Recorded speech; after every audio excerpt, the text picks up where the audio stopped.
Shalom saudara-saudara yang dikasihi dalam Kristus Yesus. Mari sama-sama kita merenungkan kebenaran firman Tuhan hari ini yang terambil dari Daniel pasal yang kedua, ayat 16 sampai 18.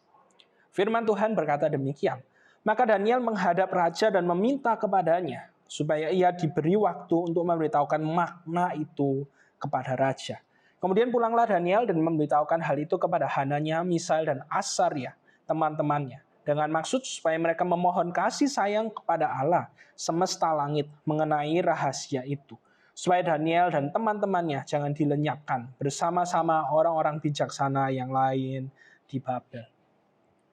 Kondisi Daniel dan ketiga temannya pada waktu itu sedang berada dalam bahaya, karena Raja Nebukadnezar mengalami mimpi yang buruk. Kemudian dia memanggil semua orang pintar yang ada di wilayah kekuasaannya itu, dan dia memberikan permintaan yang tidak masuk akal. Tidak ada satu orang pintar pun yang mampu melakukannya. Karena Raja Nebukadnezar bukan hanya meminta supaya orang-orang pintar itu menerjemahkan mimpinya itu artinya apa, tapi juga meminta mereka untuk menebak apa mimpi yang Raja Nebukadnezar itu mimpikan. Saudara-saudara, itu adalah suatu tugas yang sangat mustahil sekali dilakukan oleh manusia. Karena apa? Karena manusia itu tidak maha tahu. Manusia itu terbatas. Bahkan orang yang dikatakan orang yang berilmu sekalipun tidak akan mampu melakukan tugas tersebut. Karena yang mampu melakukan tugas tersebut hanyalah Allah. Ketika raja melihat hal tersebut, maka raja menjadi marah dan memerintahkan agar semua orang-orang pintar yang berada dalam wilayah kekuasaannya, orang-orang yang berilmu, yang berkata bahwa dia mampu untuk menerjemahkan mimpi yang dimimpikan oleh seseorang, itu semuanya untuk dibunuh. Dan hal tersebut berarti termasuk Daniel dan ketiga temannya, karena mereka termasuk orang yang dianggap mampu untuk menerjemahkan mimpi. Ketika Daniel mengetahui hal tersebut, ia meminta supaya raja itu memberikannya waktu dan supaya akhirnya Daniel mampu memberitahukan arti mimpi kepada raja itu. Setelah hal tersebut diberikan, Daniel pulang memberitahukan kepada ketiga temannya, dan apa? Mereka berdoa kepada Tuhan. Dan Tuhan itu memberitahukan mimpinya, artinya itu melalui sebuah penglihatan kepada Daniel. Dan kita tahu bersama-sama akhir kisahnya, bagaimana semua orang berilmu tidak jadi dibunuh. Saudara-saudara, perhatikan di sini yang membuat mereka tidak jadi dibunuh itu bukan karena kehebatan Daniel, bukan karena kepintaran Daniel dalam menerawang mimpi raja itu apa, artinya itu apa.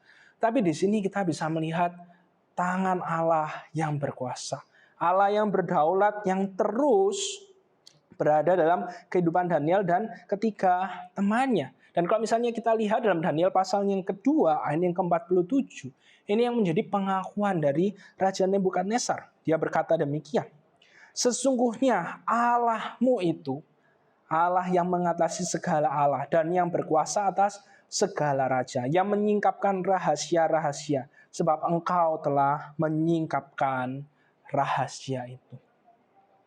Saudara-saudara, bagaimana hidupmu? Biarlah ketika kita menjalani hidup setiap dari kita, orang lain itu bukan hanya melihat kita fokusnya bukan hanya ke kita. Tapi kita sadar, sebagai anak-anak Tuhan, sebagai orang yang telah ditebus, gambar Allah itu dipulihkan kembali.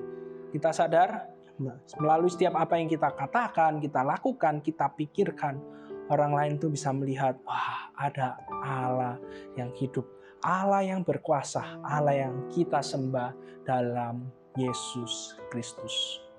Amin. Mari sama-sama kita berdoa. Tuhan, biarlah hidup siap dari kami ketika kami menjalaninya, baik hari ini, esok, dan selama seumur hidup kami.